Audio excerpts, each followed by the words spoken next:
In this video, we're going to be sharing with you some ideas on modifications that you can do with your little hat box, gift box. So what we're going to do first is just add a few build plates. And let's take the box and let's go ahead and copy. And then when we hit paste, it's going to paste it to the active build plate. So there we go. There's the active build plate. So one thing that we can do is we can alt click on the bill and we can change the color of the bill. So in this case, we're going to do color number 2. And then we're going to alt click on the box and we'll do color number 4. But I had the bill selected, so go back to color number 2. You want to make sure you only have one piece selected. And then back over here, we're going to do color number 4. Okay, and there you go. So the stitches are going to be white, the bill's going to be white, and our box is going to be blue. And then the other thing that we're going to do for our particular design is we're going to cut the height of our box. Somebody brought this up in one of our recent meetings, our live classes, and I said, hey, you know what? That is a good idea, because if we're going to be using the insert for the alcohol bottle and the shot glasses, we're going to go ahead and do cut to parts, and we'll go ahead and perform the cut. We don't need the full height of our box because the insert's going to hold the shot glasses and the liquor bottle. So we just need enough wall to hold the insert in place. And there we go. Now we've got it. And so now if we come in here and we go ahead and slice the plate,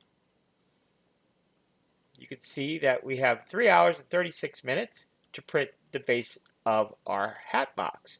Now, one other fun little detail that you might consider doing is, let's go back in here and go back to cut plane. And let's go ahead and bring this up a little bit. Something about like so. We're going to go ahead and perform the cut.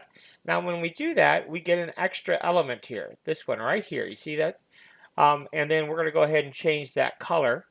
And so when you pull the lid off, it just has that extra little detail that could be fun, with your team colors or whatever.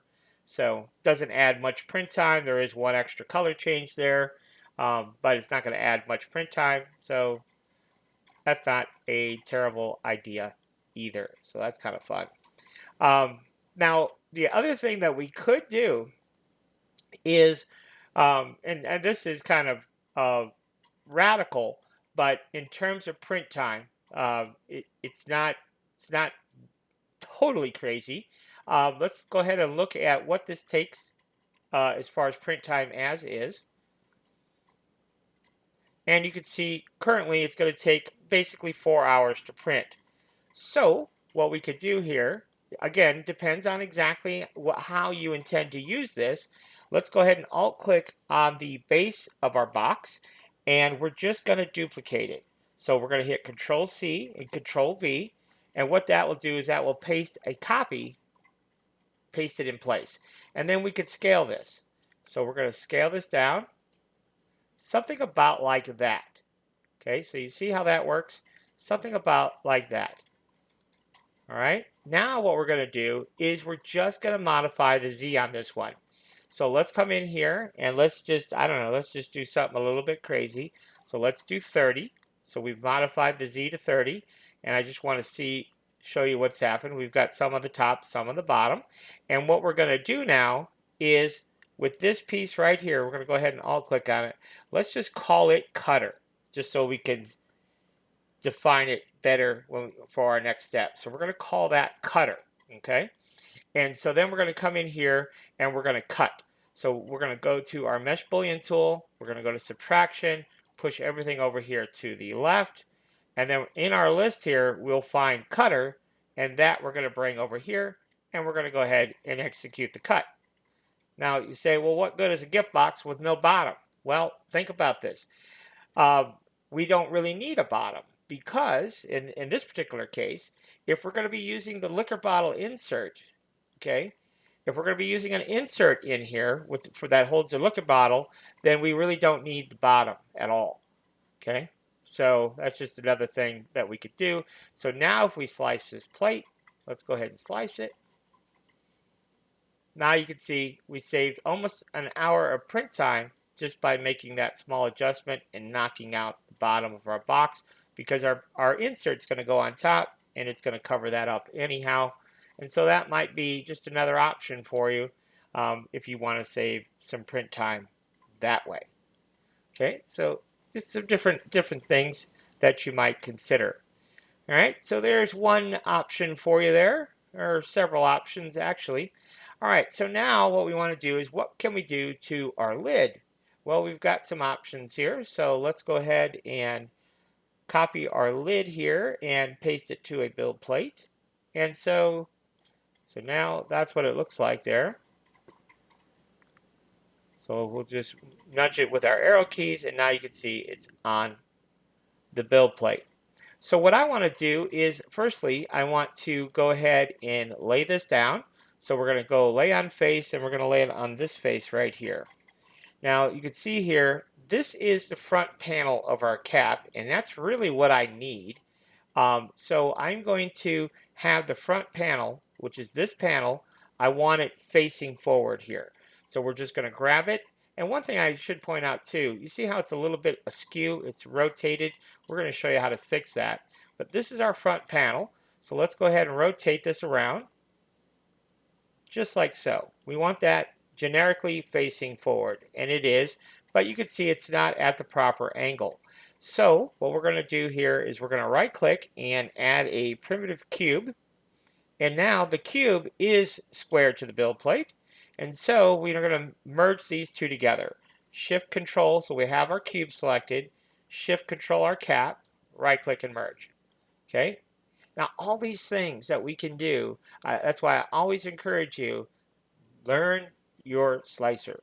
Learn your slicer. I can't stress that enough, because then it makes it real easy to make these little tweaks and changes. So now we're going to go ahead and select the entire assembly. We're going to go to the assembly tool. We're going to click the face of our cube here, and then we're going to click the face of this, and you can see we're going to say make that parallel, and it just makes this face parallel to the cube. And so now she's on there nice and square to the build plate. All right. So now what we want to do is we want to go ahead and rotate this and set this on the face back here. So that we can go back to lay on face, and we can lay it right there like so. And now the front panel of our cap is right there. This is the front panel of our cap, and that's what we need for our next step. All right. So our next step then is to go ahead and bring in a logo, because I just want to show you that this is something that you can do if you want to. So let's go ahead and bring in our logo, especially with a logo like the one we're going to use. I'll show you why here. So the Bills logo here. So this is our Bills cap logo. So let's go ahead and open it up, and we're going to import the geometry only. And let's go ahead and move this down a little bit. Now, by default, when we open the file, it's going to be centered left to right on our build plate, which that could be useful. So if I select that, you'll see here that it's perfectly centered on the build plate. So all I want to do now is change some colors. So we're going to alt click on the white object and make it blue. And then on the black object here, we're going to alt click that, and we're going to make it white. Okay, so there we go. That is our logo there. Now, of course, what we want to do is we want to put this logo on this plate right here. And so how do we go about doing that? Well, firstly, this is going to ultimately be printed in blue. All right, and we're going to spin this around, and then our little button, yes, the little button, we can change the color because it's a separate piece. And yes, it's already set to white, and that is, in fact, how we would print this cap. All right. So now what we want is we want our logo right here on top. Well, how do we get there?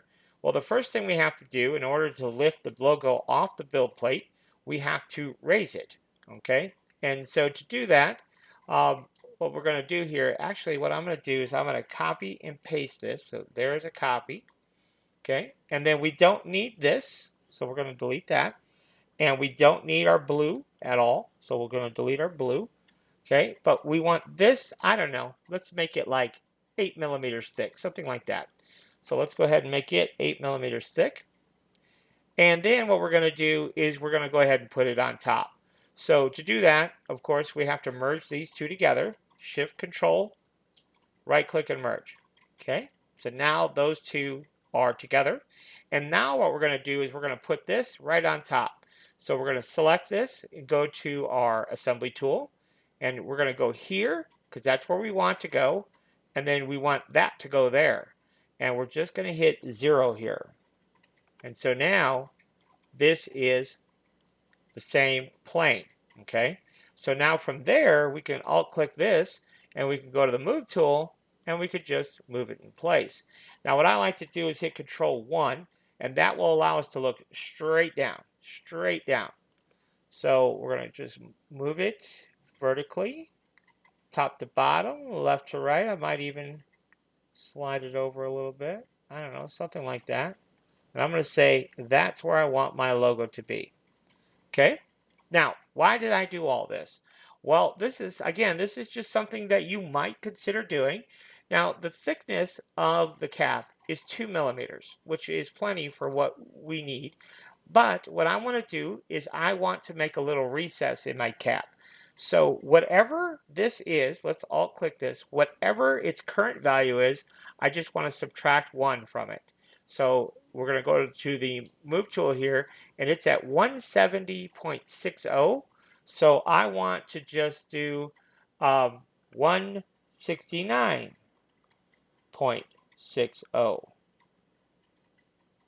Do that again, 169.60. Okay, so I'm just going to embed it 1 millimeter.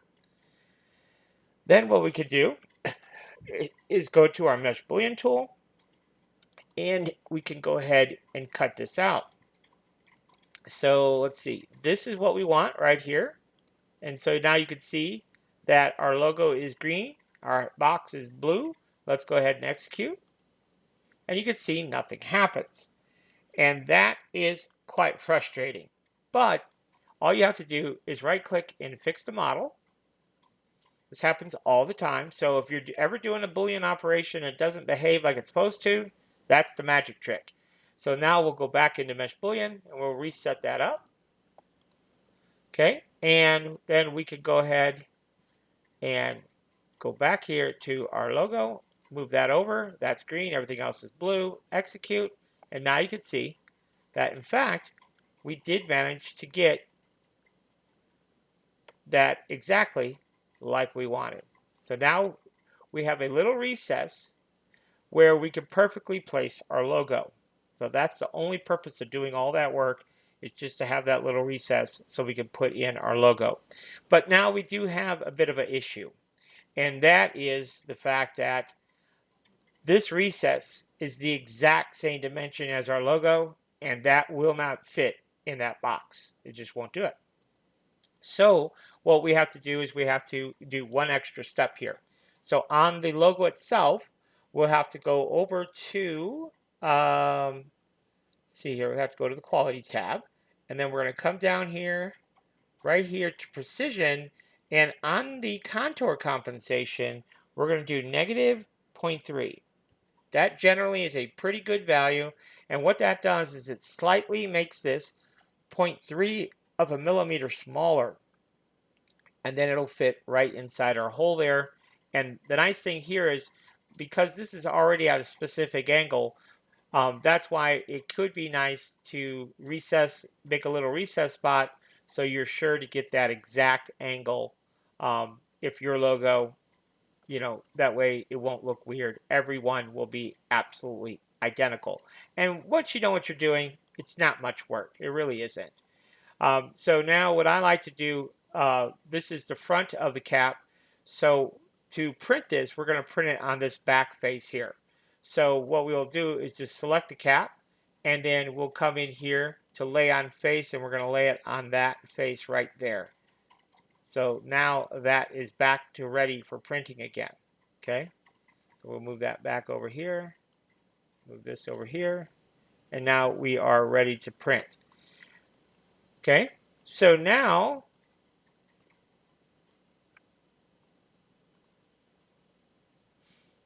we're going to go ahead and center this to the build plate. So now I want to talk a little bit about supports. So this does obviously require supports. So let's go over to the support tab and take a look at that. So we are going to enable supports. Let's go ahead and slice the plate. so we can see what kind of supports are required. You can see that's what we get. Just those few supports.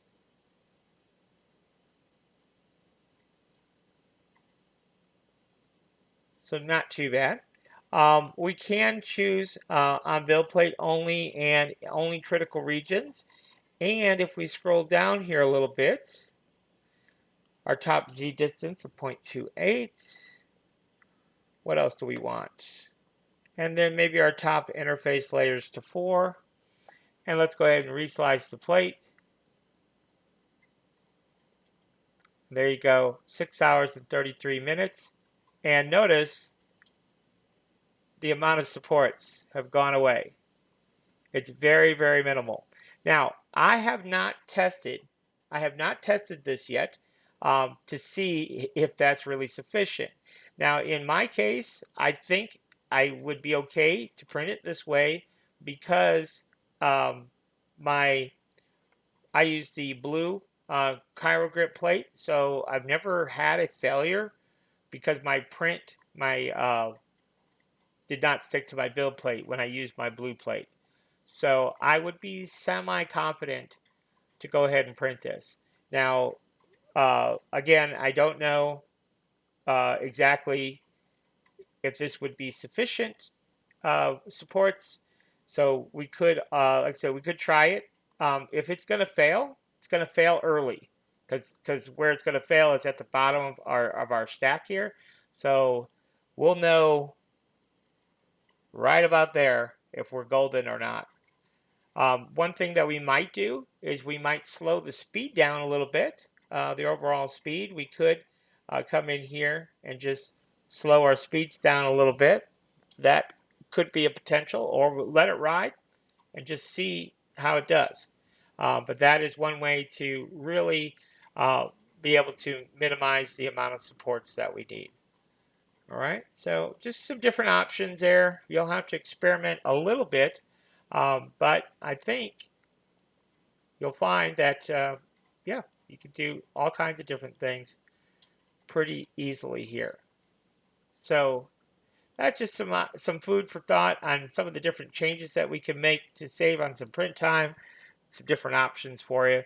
So I hope you enjoy this file, and I'm really looking forward to seeing these prints.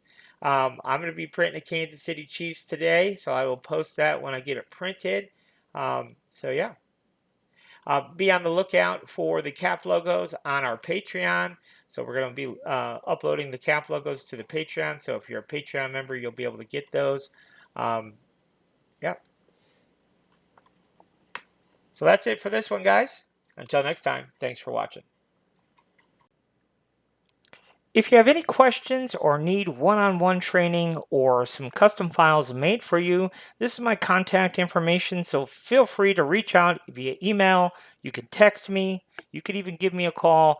I'd be happy to answer questions or give you more details on the one-on-one training we offer, and as well as if you need custom files made until you are up to speed on how to make them yourself, feel free to reach out and we'd be happy to help you with that as well.